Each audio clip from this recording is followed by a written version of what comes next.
Welcome to Hanging Out with Temi. On Hanging Out with Temi, my name is Temi Ajayi and Miss Greatness. What a week. How are you doing, Royal Highness? Yes, Heidi, I'm the Queen Mother. the Queen Mother. Wonder who the Queen Mother. Okay, who the queen is. Anyway, welcome on the show. If you're joining us for the first time, the ladies, we need to attend to our viewers first, and then we go to our Okay. own banter. It's always an awesome moment, and we can't wait to connect with you guys today on the platform wherever you're watching us from, on Facebook, YouTube, or channel 31. We say thank you so much for watching. And if you're not aware, we're now featuring on channel 31, Melbourne, Australia, 12:30 Eastern Time, 12:30 every Mondays. We're there. So thank you so much for watching. Miss Soliman, how are you doing? I'm good, Temi. I'm really good. It's been a beautiful week, as usual. This week we had 2 amazing days, and the sun was shining, spring started, and it definitely felt like spring for 2 days only. So that was good. That was really good. I'm still looking forward for more spring days and definitely summer. Fantastic. It's true. I enjoyed those sunny days myself. It's been Yeah. awesome. Apart from the news on Thursday that devastated me, but nothing moves me with the news because I know this is our new normal. Okay, so I personally have accepted that. But when we had this window, I thought our ladies' camp was going to hold that maybe 1 week, but 3 weeks just threw everything out of the door. So that was not funny. That's really painful that the ladies will not be able to go on camp. I might sound selfish, but that's my own selfish aspiration. And I think every now and then everybody's supposed to have their own selfish aspiration as well. That's mine. But we're waiting patiently to what God is going to do, aren't we? Yeah, Yes, sure. exactly. Liz, I heard the news from you last week that I was wondering what that was. So you were Yeah. in a lockdown or something? Oh yeah. My husband got a text message that he needs to go and get tested quickly. I don't know. Maybe there was a scare somehow. I mean, he only goes to Woolies, so. Maybe there was something happening there, and on a particular day that he went, maybe they wanted everybody to be tested, so they asked him to be tested and isolate until the results come out. So I had to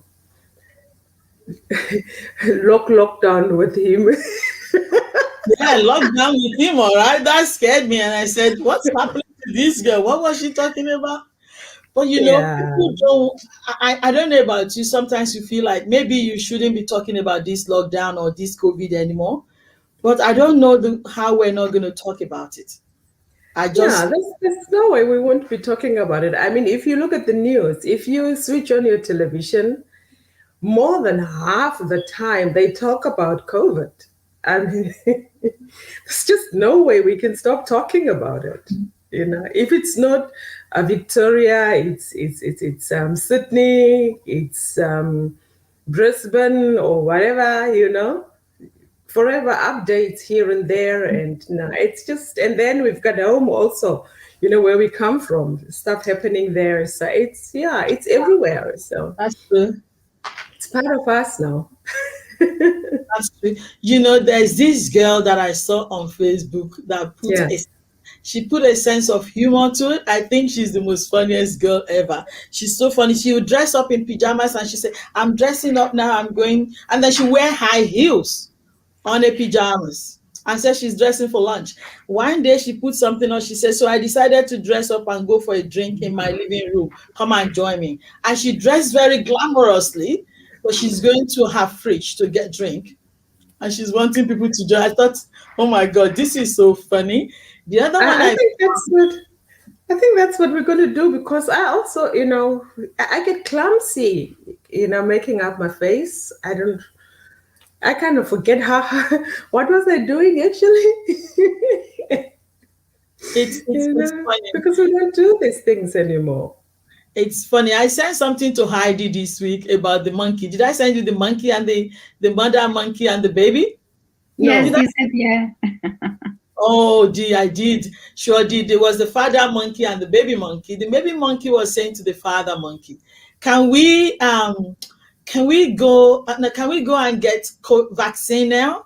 And the father said, "No, they're trying it on human first. After them, it's us." I thought that was so funny. They're using us as a guinea pig. After us is the monkey. That's Yeah. I thought that was funny. I thought I sent it to Heidi this week. But anyway, um, Heidi, what have Yeah, you? that was a funny joke, and the joke that it's not actually a joke. It is true. That's So true. yeah, that is true. So if you call the TGA and keep like if you ask them questions, there is a helpline that someone can call and ask questions. And like the scientist I am, I like to get my facts and I like to know exactly what is happening and I like to know. What is this vaccine about and what is this stuff that people are talking about, because it's very important for me to make informed decisions for myself and my kids and my clients, help them make their informed decisions as well. So I do make these calls and I do investigate, and I actually asked the question if any of these vaccines were tested on animals, and the answer I got was no. Well, yes, they were tested on animals, but the animals that they were tested on died within 4 days. I think for animal as well, for rats or something exactly. Yeah. Uh, So Wow. they were not, they could not continue the research on animals, and then they started, administering it to human beings. but we're higher animal, remember? Yeah, we are. Maybe that's Definitely. maybe that's why. I had a video that I was going to show. I said, I think going overseas might be a thing of extinction these days, so we might not be able to do that again. But I'm glad that, I hope you are all glad as well for the time that you had it and what you did with it. If I'm Yeah. able to show the photo, the video, I will be able to show it to us. But if I'm not able to see it, it will be later. Can I tell you what happened? Something interesting this week. My chickens. Sorry, I have to talk to you about my chickens. They're becoming really notorious. Mm-hmm. Oh, They're supposed to be ladies. Not that we should put ladies in some category, but they they keep on digging all the things in my farm out. They're digging them. I planted potatoes. They're all out. That was it. But they've gone out twice. They've absconded twice. I don't know if I told you one. The neighbor saw one on the street and said, "Temi, will you be having some chicken by any chance?" And I said, "Yes." She goes, "I found them." One. oh no. The second time, which was last week, 2 days ago or so, my daughter came. Tony said, "Somebody at the door." And I'm like, "Your daddy is downstairs in the office. He will get the door. Don't go." And I'm not going. He will get the door. Anyway, 1 second, I didn't hear from my daughter again. So I'm like, "Tony, are you there?" I couldn't hear. I said, "Did somebody just, stole my daughter?" I ran out. Tony outside the door. He wasn't there. What? So I went to the corner, around the corner. I found Tony there talking to my friend, my neighbor who we built on our street. We are mostly built, owner built, like we all own the places. So we know ourselves. I mean, she's known me, Tony, for like 16 years now. So she was talking to my neighbor, and what happened? And my neighbor said, "Temi, I found your chicken again." She says, "I'm worried that my dog might eat them." I'm like, "What?" You found it? And I said, "How did you know it was my chicken?" You know what she said? "I saw them on Facebook." Ah, I saw them on Facebook. My chickens are becoming celebrity, but they're notorious. That's what I thought I'll share with you guys. It's I don't know what to do with them. They're not behaving like a lady. There's something wrong. I'm not impressed with what they did. So I scolded them, if I'm allowed to. That's so much. We go on a quick break and we talk about today. Today is full of fun. And can I say, if you're watching, get somebody on, get a cup of tea, sit down, because we're having an amazing superstar woman on the show today, Theresa Ogaji herself. I can't wait. Just we go on a quick break and we'll be right back.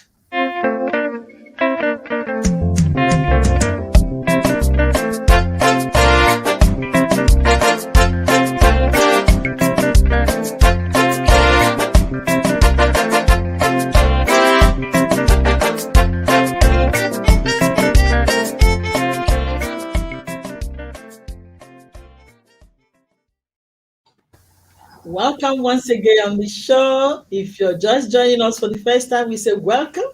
And if you're a returner, we say thank you for tuning in. Now, like us on Facebook, share us, subscribe on YouTube, and press the bell. And so whenever we're on, ID is always watching me if I'm going to say button or bell. Bell. And so whenever we're on, you can join us and you can see us on the show. We're talking about this week and our guest, Theresa Ogaji. So we said, find someone, get a cup of tea, and sit tight to listen to our own guest. We celebrate powerful women on the show because we're powerful. So it takes courage for a powerful woman to celebrate another powerful woman. So you're going to hear from us today on the show. Now, Heidi, you have not told us what is happening this week. What has happened? Well, it's been like a normal week for me, and just trying to digest the fact that my daughter, who's doing year 11, is not going to school again for the rest of the term.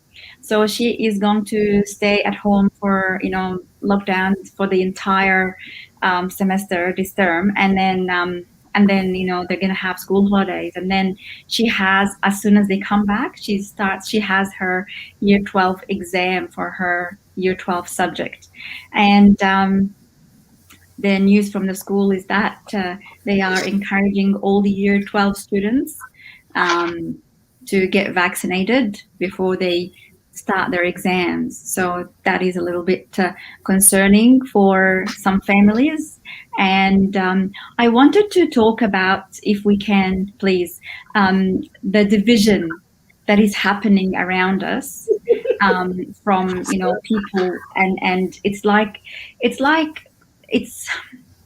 people are two parties, two armies, two it's like a very, very distinguished division that is not people. I like people when they want to defend their idea.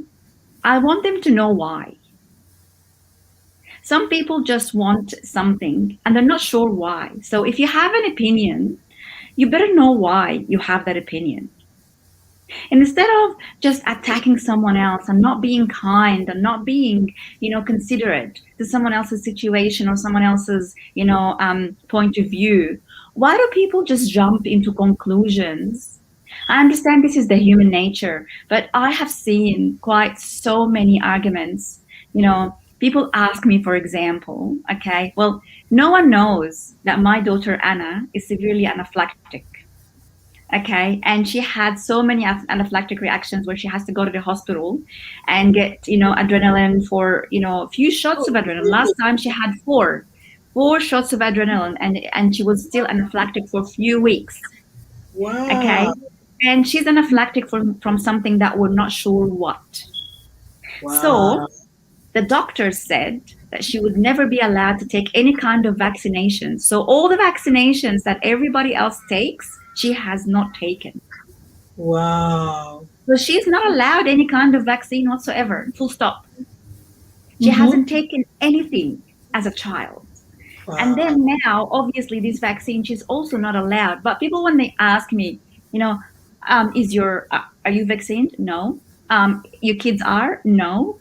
And no one asks why. They put me straight away in a container that is called anti-vax Wow. without finding out the reason. Now, why do I have to go into the explanation of, well, my daughter is this and she had this and she has that and she's never been like, why do I have to explain myself? Why does anyone have to explain themselves? Yeah. Wow. Hmm. Wow. Have you been challenged that way at all, ladies? Um, I haven't been challenged really, because I think the people that are around me are all not vaccinated, and this is just this is just among us. Okay, please don't tell anybody. it's on channel Now the 31. whole world knows. Oh my goodness. We'll put you in that container, Liz. That's on YouTube. That's our little secret.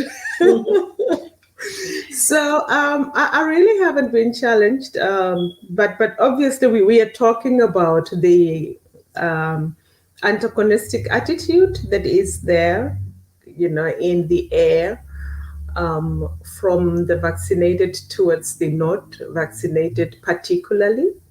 The not vaccinated don't necessarily have an attitude, but the vaccinated do definitely have, some sort of an attitude towards the not vaccinated. We do talk about that, but personally speaking, I really haven't experienced any antagonism towards myself. I guess. Oh, I don't even. Now that you raised that question, I'm thinking, have I even been challenged? Because maybe I'm probably not going to give you the opportunity to even challenge me, really, because your business is your business. My business is my business. So I think if you're meeting me for the first time, you know that maybe don't cross your boundary, because I don't go into other people and probe them, But if we're close, I'll ask you a question and I will respect your opinion. And so I expect whoever I'm conversing with to respect my own opinion as well. I took the vaccine because I thought I can't get out of it. If I had the option, I wouldn't take it. That's the truth, the honest truth. I took it because I thought I'm not going to be able to get out of it anyway. Let's just take it. And do you know what I don't like? The manipulation. If you don't take it, somebody else will die. No one is dying. No. Who wants to die? If I don't take it, does it mean I want to die? Because you die before you kill somebody else. So if I'm not taking it, I'm weighing it. And I always say something. People are on the journey. Let them be. A lot of people around me, they've been to places where people are positive. They've been positive even, but then by themselves. And I think I said it last week. My cousin was positive by himself, and the wife was not. The kids were not. Another person's wife was positive. Nobody in the family. My husband's friend, one of them in the UK, I think somebody that lives in a house that he went to was positive. The person positive did not die, and so I don't know. The other thing I want to say is people are contracting different types of illnesses every day. This is the natural phenomenon. Things are happening every day. COVID is not the worst things as they make it to be. That is it for me. It's not the most killer as is made to be. Suicidal, accident of the youth, car accident, rage, a whole lot of things are killing people. Depression, anxiety, a lot of things are killing people more than this. So don't let us just exaggerate. Let people just understand why the government wants you to take it. And I know that we have to obey the law of the land. Let us just obey it. But you are not my government. You're not my, like what ID just said, just capture it very well, ID. You don't need to be explaining to people. I didn't even know that how close we are. And I didn't know that, Yeah. So you don't need to be telling the whole world what happened to your daughter, why she doesn't take it. But then they will have crucified you. They will have judged you. They will have put you down for not taking vaccination because somebody in Papua New Guinea is going to die because you didn't take it. Whatever. Yeah. And Anna this week, she actually showed me some statistics that their school gave them this week. 279 kids took their lives. Kids took their lives since the start of January this year. So what? 279 children, youth, took their lives since the start of this year. Wow, that's a very high statistic. I want to ask a question. Why isn't this number concerning the government? That's what I'm saying. Concerning even everybody, all of us. That's alarming, and that is somebody's child. That's somebody's cousin. Yes. And this is what I'm saying. It's really that ID. What you're saying makes a lot of sense. And what I'm soliciting is just to be kind with one another, and people should just mind their businesses. One thing happened to me that I want to tell the nation now. Last week, I got a phone call that I booked a ticket 2 years ago. They want to refund my money.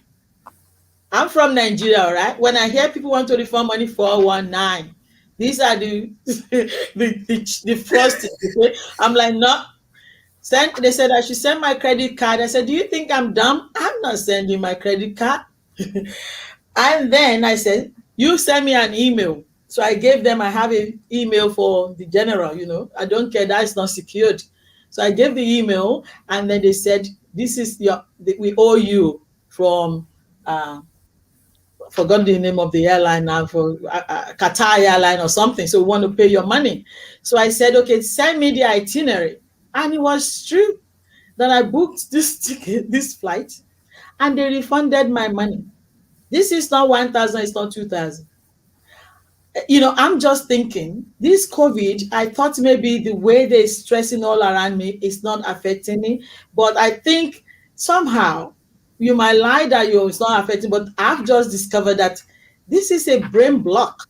This is, like emotion dead or something. How can I book? I knew I booked a series of tickets before the COVID. 4 tickets I booked anyway. One time we were going with my husband and my senior pastor. We were going to Ghana. We booked that. We were going to TD Jakes. We booked that. We were going to my friend's daughter in Chile, where she was doing the wedding for the daughter. So we booked all this just before the COVID, but I forgot that I even deposit. So what I do is, when I book the ticket, I deposit them. My husband paid the bulk of it, all right? So I will go and book it. But this was my initial deposit, and they refunded my money. You see, That's because of COVID. So thank God I got money back, because nothing, but, and I'm not saying anybody should come and take ice cream with my money. Okay, I'm not. Even my husband is like, maybe that's my money. I say, honey, we have the rules. I book, put the deposit, you pay the bulk. This is my money, because they told me, Temi, from your card. So send back the card. He was going to even share my money. So I say all this story to say that this COVID thing is stressing us. We might pray over it. We might get over it somehow. But somehow it's affecting every individual. My friend's husband was in a plane yesterday. He was the only one in the plane going from Thailand to Los Angeles. He was the only one in the whole plane. Wow. Only one. The other people we saw next to him was the air hostess. So the wife sent the video to me yesterday. I'm like, I wish I could show this video to the world. Owner of those airlines, do you think they're not dying? Do you think they're not dying because of the investment and all that? Definitely. Only one in the plane. Do you think this is not affecting all our business? We deal with insurance. So if businesses are closing down, our insurances are getting affected. Do you think it's not affecting everybody? It's affecting us. So I don't want your own shenanigan about vaccination, whatever. Just keep it to yourself. Let me deal with my issue. And let me deal whether I want to take vaccine, I want to cry about loss of income and loss of money. Okay, so the 450 that the government is giving me is not enough to pay my mortgage. They're not even giving me. I didn't get money. I was going to get one. They didn't give me. I'm not entitled to it. I stayed home for 14 days. The 1,500 did not get to me. How come some people get it and I don't get one? Nothing. Did you apply? Wow. I didn't apply, but what I asked, I'll tell you, what I asked was the food. They told me I could get food. And then I said, let me see your, I thought it was a la carte or something, delicate food. And they told me I'm going to get baked beans, asparagus in the tin. I'm from Nigeria. I don't eat asparagus in the tin. I get the fresh one if I have to. And then they said, Salvation Army is going to give it to me. I'm like, no, my church is giving this to people. I don't need yours. You go away. So that's what they're gonna. They should give me like off the bone meat or something. Yeah. So I got nothing. Yeah. I just suffer alone in isolation by myself. Mm. Nothing. But have we done all our ranting? ID, Yeah, I I feel think sorry. I we've really ranted. feel sorry about ID that you have to go through all that. Mm. Why doesn't government consider the kids that are taking their lives? I can't. I feel sorry for the kids that are taking their lives. What? And That's and the thing is, Temi, like no one is oh, speaking about them. This is not a number that appears up on the news and breaking news. This is not something that someone comes up and talks about. Well, you know what? We have to take care of the mental, health of our kids and all of that. What does that mean? this What is does that somebody. mean? This is Patricia. Listen to this. In my kids' school, is the same. 4 young boys took their lives as well. Are you serious? I, Yeah, there I've you never, go.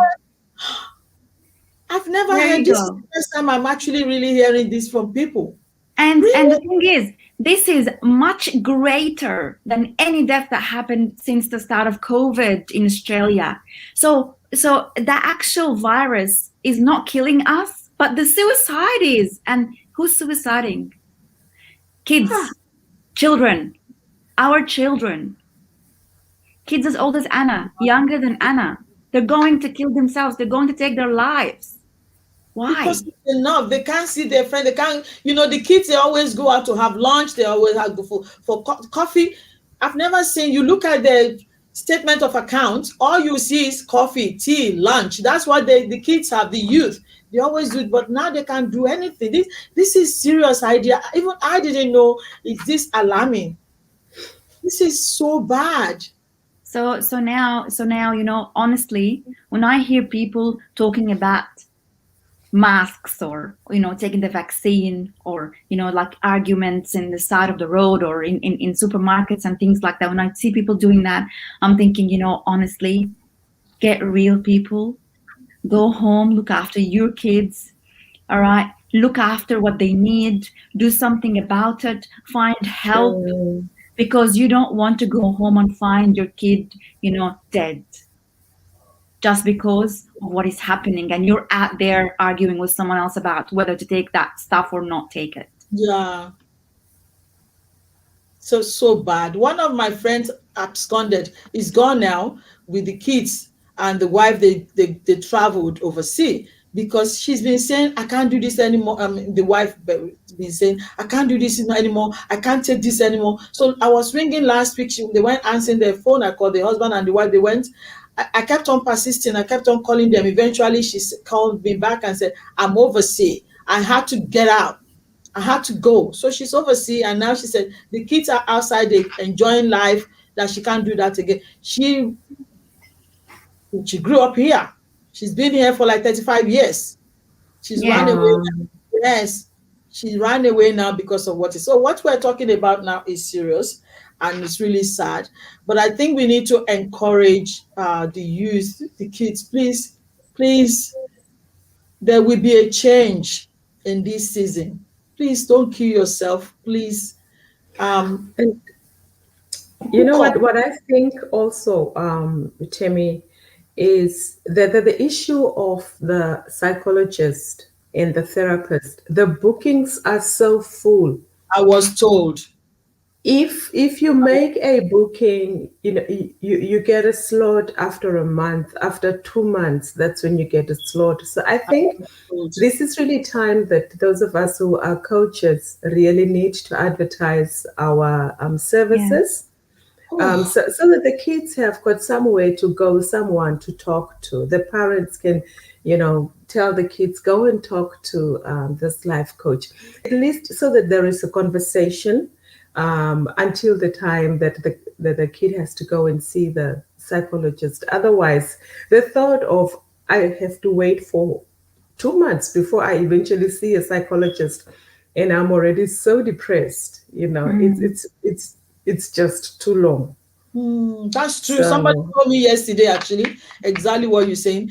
I texted the psychologist and she said, don't even, I can't even book you in at all. I can't tell you end of the year. No, find somebody else because I'm booked out yesterday. So what you're saying wow. is, I'm just being mindful of Yeah. time.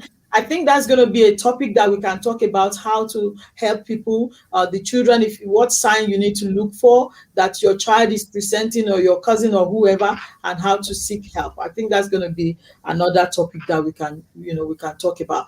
But we go on a quick break, and I'm looking forward to this moment.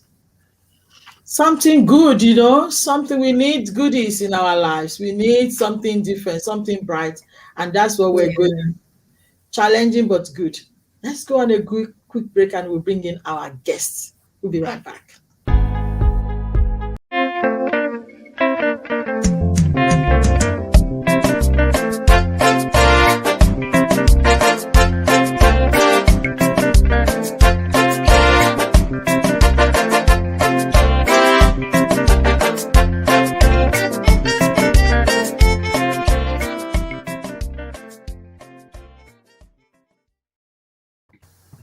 Voila! Welcome on the show. If you're coming for the first time, thank you. If you're returning again, we say thank you. Today, we're having a guest of a century. Oh, I don't know what I'm talking about. I'm too excited. In the person of Theresa Ogaji. How are you, Tessa? Welcome to the show. Hi, everyone. So good to see you. Thank you. Such an honor to hang out with you today. I'm excited. Glad to Fantastic. see. Good to Hello. have you. Good Hi, to have Peter. you, Temi. Hi, Liz. Hello, Mama. Hi. Hello. Thanks for Tessie, having me on your show. I'm honored. you say you are honored. We're more honorable. If that's even a word, I'm saying let me pack my hair. Tessie is coming. What jacket? Tessie is on the show. But it's truly, we really appreciate you. We've had your son on the show before. Yeah, I do remember Obakam. That was Tessie's son. So Oh, okay.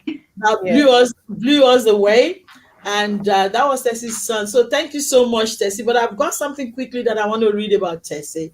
Tessie Ogaji is a wife, a mother. She's an accountant, a chef, chef, training, married for 19 years to Dr. Onari Ogaji. Their marriage is blessed with three beautiful kids, and they're beautiful indeed, a boy and two girls. Overcome is already in the university since our show. Tessie is a trained accountant with a CPA qualification. yeah, Verge of completing the watching from South Africa. Thank you, Mercy. Theresa volunteers at our local church, Equip Church International, where she serves as a leader of the yeah, frontliner ministry, and also a hub leader in African Celebration Group of our church. yeah. My church. She is an extrovert, don't know, a philanthropist, I know that, dedicating to serve others and the community. She plays a great role in the family business, seeing it to the smooth running of the general practice they run, as well as organizing the home. She is a Bible believing Christian. I kind of know all these things, and but I'm not going to talk about what I know because the whole world wants to know what you are. Welcome so much, Tessie. Thank you. Thank you so much. I think that bio sums it all up. Yes, it does. My family and I left Nigeria in 2005 when my husband got a job to work in Australia. So we Had two little kids then. Obi, who's in uni now, was just a year and a half, and Ivy, my first daughter, was about 6 months old. So Anari had a job in Australia, so we had to relocate. And we got to Australia, a mom with two very young kids. I found myself in a society. I had to start learning the culture. Because, coming from a different culture to finding yourself here with a different culture, there was a culture shock. So I had to start learning this culture. And with two young kids in tow, no family member in Australia, my husband having to learn or train in order for him to practice freely in Australia, I found it was a struggle for me too to work and leave my kids, send them to care. So we had a discussion, my husband and I decided I was going to stay home and take care of my kids. I was not going to outsource mothering. Wow. So I decided to stay home and take care of my kids while my husband did his training, wrote his exams, and then he was allowed to fully practice in Australia. But So yeah, wasn't your husband a doctor back from Nigeria? Wasn't he already a doctor? he was a doctor. I think what the Australian society do is when you come from this developing nation as a doctor, they want to really prove you. So you have to retrain. Wow. Most times you have to go through trainings and have to write exams. So when he got here, in order to be a member of the Australian Medical Council, he had to write his exams, the AMC exams, and there's part one, part two. And then in order to specialize, he had to write his exams as well. And it was really, really tasking. Those exams were really tasking and rigorous. So we found out he was completely gone all day because from work he will have to go to the library to study for his exams. And I had trained as an accountant, but coming here because I didn't have the Australian experience, it was hard to get a job. And while I was trying to get a job and him trying to write his exams, we found out our kids were mostly left to themselves. So I thought, you know what, one person first, one person at a time. And I thought, my kids were quite young and I will be the best person to. I chose. It wasn't imposed on me. I chose. So I decided I'll stay home and take care of the kids. So he went ahead to train and I stayed back to take care of the kids. Yeah. Wow. Which state were you when you came? We were in Perth. So my husband got a job in Joondalup Hospital. So we flew from Nigeria. First time leaving Nigeria, both of us. We'd never gone anywhere. So we flew from Nigeria to Perth. We lived in Joondalup for 2 years before he got a job in Apollo Bay. And then we moved to Victoria and we're in country Apollo Bay for 4 years. Yeah. When we were in country, he was working as a GP. He had to run the day surgery in the daytime, and then he ran the hospital at night. So he was gone 24 hours as well. Oh, And wow. yeah, so that made it hard for me to just go to work as well. Country, there were no Africans. We were the only Africans in Apollo Bay for the 4 years we lived there. So there were no other Africans there. I made a couple of friends in the community, but because Onari was gone all the time, I felt it was necessary that our kids had one of us at all times. Yes, so. And I thought, I am a mother. With mothering, there's an innate nature of mothering in all of us mothers. So I thought I'll just stay home and take care of my kids. So even in Apollo Bay, I still stayed home and took care of our kids. Yeah. So 4 years in Apollo Bay, we now moved to Point Cook. And when we got to Point Cook, our last child had started kinder. And after kinder, she started school. So when she went to school was when I decided, okay, my daughter is in school. I need to go back to work or go back to school. So I started looking. Sorry, Tessa, I was going to ask you a question because I remember a time when the kids were at school. One of the kids was saying that when they were asking what job does their father do, and they said he's a doctor, and then they said their mother, and then they Yes. said something funny. Yeah. So my kids thought my job was to stay at home and drink tea. So they would say their dad is a doctor and mom just stays home and drinks tea. So I thought I laughed because I did not stay home and drink tea. They did extracurricular activities. They played basketball, they did swimming, they did dance, and I had to take them for all of this. I just wanted I wanted my kids to grow up in a grounded home, and I wanted my kids to feel the love of a parent. I didn't want a situation where I'll go to work, my husband goes to work, we come back, we're both exhausted, and we cannot be there for the kids. We cannot listen to them.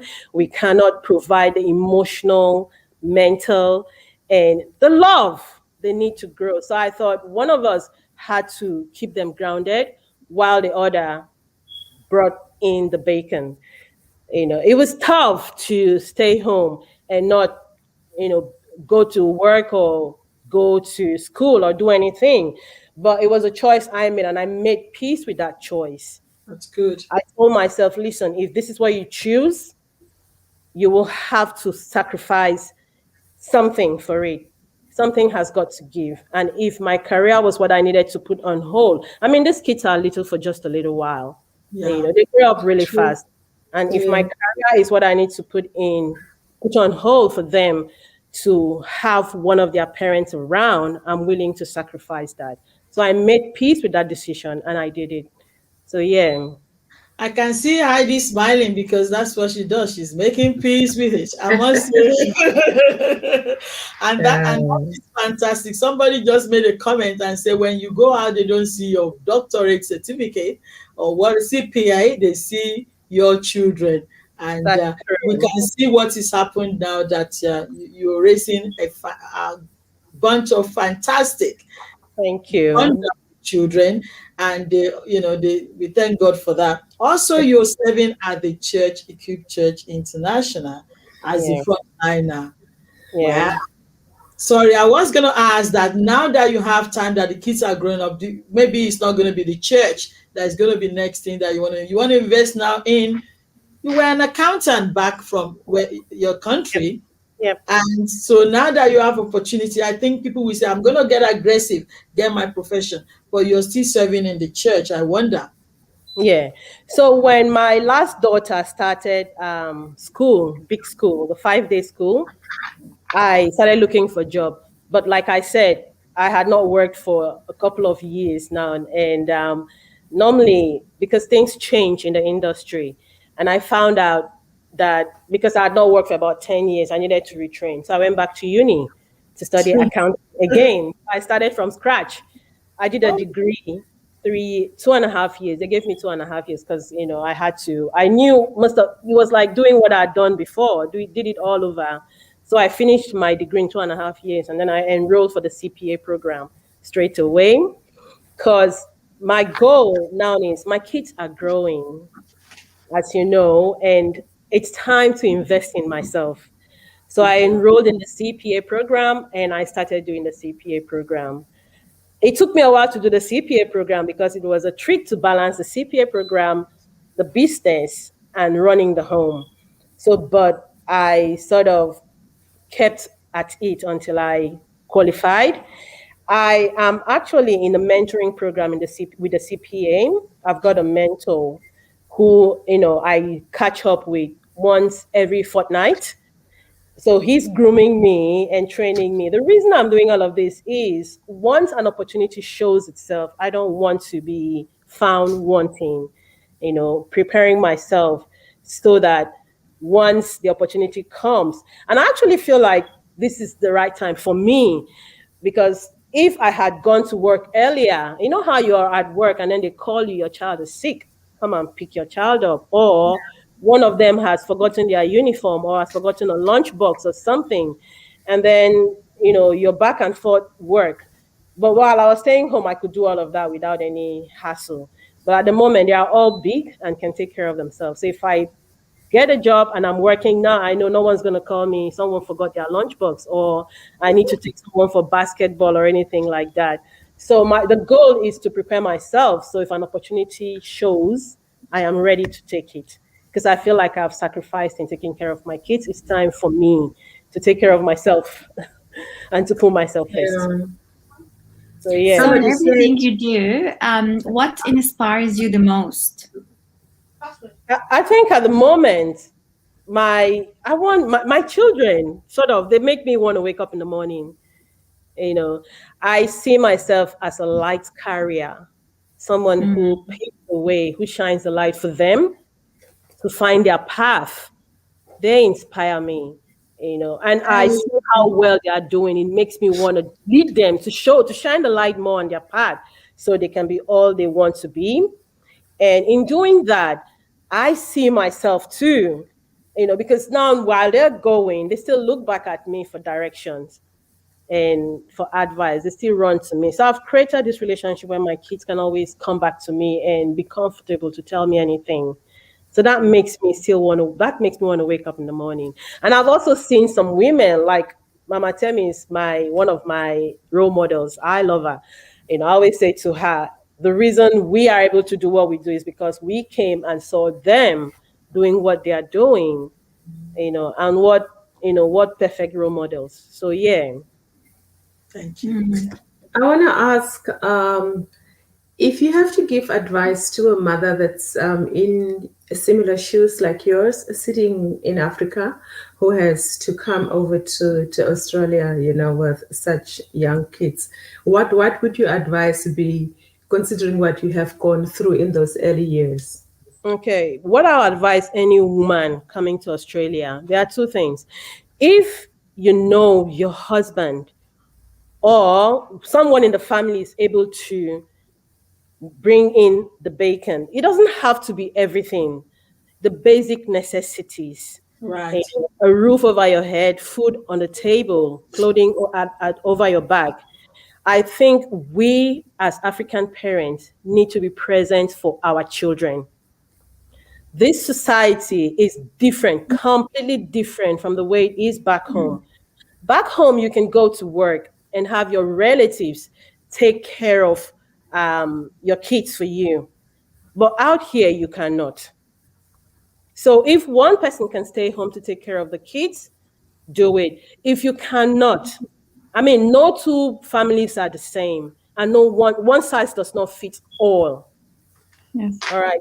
I stayed home because it was my choice, and I looked at my children and I thought about their future in this land. I knew if I stayed home and took care of my children, if I invest in them, they will grow up to be forces to reckon with.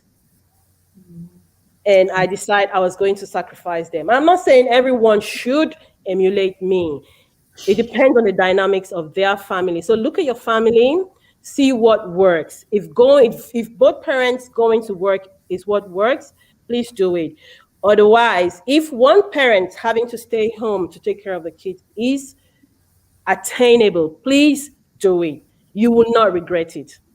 You will not regret it. I was gonna say to Ceci, the way you are, you and your husband it's coming through even with your children. I remember, uh, I'll say this: when you and your husband bought your car, your husband bought the car, and the kids are like, "Do you have to ride that car? Do you need it?" One of them says, "Do you have to? It's too expensive." Now this guy has been working all his life, and the mother has been working. They have money to buy a car, and the kids, they just want to be humble.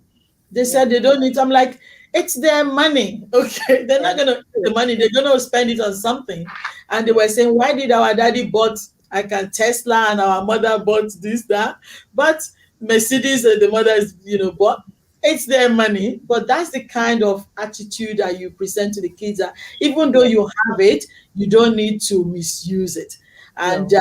I remember with your philanthropies, I was going to say that your heart is always looking for who to bless. I remember one time you were so restless, you want to support some people. I think they were the widow in Nigeria that you were going to. So Tessie was like, I wouldn't even want the Mercedes. I want to bless the widow. She Yeah. was worried for days or weeks. She doesn't want to buy a Mercedes because she wants to look after the widow. I had to come in and say, you've been looking after the widows for a long time. It's okay. You don't need to now suffer because you want to do that. Do everything together. So when they say you are a philanthropist, when I was reading, I say, indeed, you are. And as a good mother, indeed, you are. I'm running out practice with your husband as an account, I guess the accountant, and you're managing their books for them Yeah. and all that. So I say all this to say I like your morale. It's a good example for other women and our community to know. Yeah. You don't, not being greedy and not being too extra. Now that I can afford it, or I'm a chartered accountant, and I guess your love for food was where I was going to. You are a chef. Yes. You did all that, and then you came back to cooking. You've been feeding all of us. I'm a recipient. Yeah. So Honor- staying home to take care of the kids, I cooked for them a lot. I think I found out that, you know how I listened to your show, your last, was it last week's show or 2 weeks ago show about calling and purpose. Yeah, that So too. when I got married newly and I moved to my husband's house, I discovered when people come, I just like feeding people. I like giving people food. So when they visit me, I always cook. And then I realized everyone on the street noticed I was cooking. So people will just visit us and I always give them food. Someone will just be walking past and they'll come to see us. And when they come, I'll give them food. And then news started going out that I always give people food and people will always come to visit us. So I didn't know that was the case until my husband asked me, "What are you doing? You're feeding the whole street." I said, "Oh, what's happening? I didn't know that was happening." So and then I got to Australia. If anyone comes to my house, I don't know how to not give you something. So I just give you food. If anyone has a child or someone, I hear someone is sick, what comes to my mind is cook something nice for them. It's true. And then people started saying to me, "Your food tastes really good. Your food tastes really good." I also realized cooking is therapeutic. For me, I love cooking. When I feel stressed, I just go to the shops and get something to cook. We were on quarantine. A child in my daughter's school tested positive. So we're all asked to quarantine for 14 days. And all I said to my husband is, I just want to go to the shops and get meat, to the butchers and get meat. If I knew we were going to go on quarantine, I would have gotten meat because I want to cook. For the first day we were released, the first thing I did was cook. So I found out I have a passion for food. Oh, Yeah. Oh, wow. Wow. These are the family there at their backyard. yes. And these are some of the delicacy. This is Tessie. This is from Wow. Yeah. Oh, from look, that that's chef me. so she cooks, she makes. Oh, yeah, that's me. So I just love cooking. And last year, with coronavirus, the Australian government decided to give incentive to people to upskill or people who want to change careers. And Yeah. they subsidized fees to go study. And I thought, why not? So I decided to enroll for a catering course. I'm done with the course, it's just placement. And the placement I haven't finished is because of lockdown. So I was assigned to a restaurant in Williamstown called Sebastian. That's where I'm supposed to be doing my placement. But because of lockdown, I have not been able to do that. So, but once I'm done with placement, I'll be a qualified chef too. So, Wow. Wow. So this Wow. That's this woman beautiful. in front of us, she's the accountant managing all the books, and she is the mother looking after all the kids. Because I know even your son will come home from uni, and you say, "Don't worry, stay over the weekend. I'll take you to uni 5, Sunday night." You are a good mother. You're a good wife. I need to say that, Tessie. You probably don't know this example. This is one of the reasons I want the ladies and our viewers to know. One day you were with your sister. By the way, with all that, you were still able to bring your baby sister to Australia, yeah, who is now a fantastic woman, married with a kid and a senior nurse for that matter, doing yeah, very well. And your brother-in-law, again, yeah, another fantastic entrepreneur, doing really well, and most other people that your life has, you've touched with your life. But this day you were at your sister's house. I was there. You came in, you dropped your children, and then you ran off. Now, you ran off to the practice. Practice is about 25, 30 minutes away from your sister's house. And I was like, why is Tessie rushing? And your sister told me you want to go and feed your husband. Yeah. Talk of food. So you went from 25, 30 minutes to go and feed your husband in the office. And then you came back to pick your kids. Tessie, from all of us, we say thank you. We have to bring you back because we want this light to shine. We want the people to be able to reach out and to ask for help and to glean from the beauty that you exude. And this is the example of Africa that we want. We don't want a naughty Africa because Africans are not naughty. They're fantastic, hardworking, conscientious, reasonable, beautiful, hardworking people. Very That's true. who we are. And so we want the world to see. We want the community of Australia to see a whole lot of use and what we do. We celebrate you. We're just being mindful of time. People should know so much. Facebook, it will be there. On YouTube, it will be there. And on Channel 33, Mrs. Ogaji will be there shortly. So go out and listen. Reach out to Tessie's Kitchen if you need food. She's an accountant. She'll do your bookkeeping and everything else. So, but really, really appreciate you, Tessie. Thank you so much. Thank you. Thank you. Such an honor to hang out with you guys. I was excited when Mama said you should come hang out with us. I'm like, so yes, I honestly, I think my motto in life is you don't live for just yourself. You know, what is the legacy you want to leave when you're out of here? Yeah. And again, in a massing world, how much can one person eat? I wonder. How much do you need as an individual? You know, if you have and you're not giving, it doesn't make sense to me. I don't know how to not do that. So yeah, you live for others. You know, preach it. Whatever you have, give. The more you give, apparently, the more you give, the more you get. So give, it shall be given unto you. Good measures, pressed down, shaken together, and running over. So I love serving. I love giving. I don't know. That's me. Our church is blessed to have you there and the team as a frontliner, and I think the community too is blessed for, to have you. Ladies, you want to appreciate our guest speaker today. I'm excited actually. Thank you. Yeah, it's really beautiful to listen to your story and to see your passion. Just want to encourage you.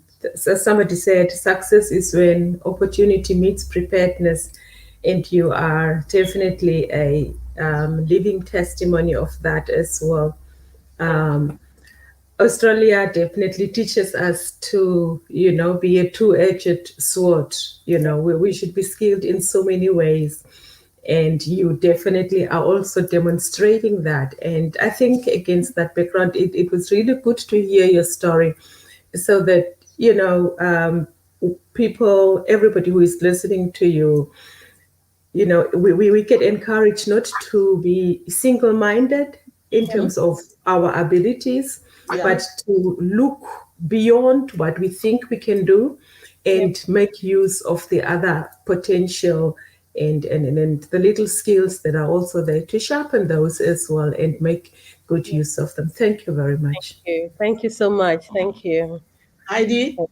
Thank you, Tessie, so much for coming to our show and for blessing us with your beautiful story and journey.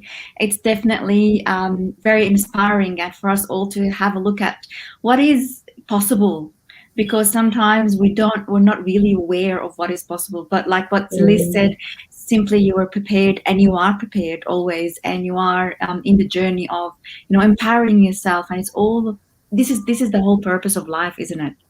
Yes. This is the purpose of life, empowering ourselves to become more, to give more, and definitely to receive more, because when you give, this is where the power is. Thank you so much for coming to our show, and we're definitely very blessed. Thank you. And bring you back. Yes, there's more we want to know about you, but we'll surely bring you back. Thank you so much, Tessie. We appreciate it. Thank you.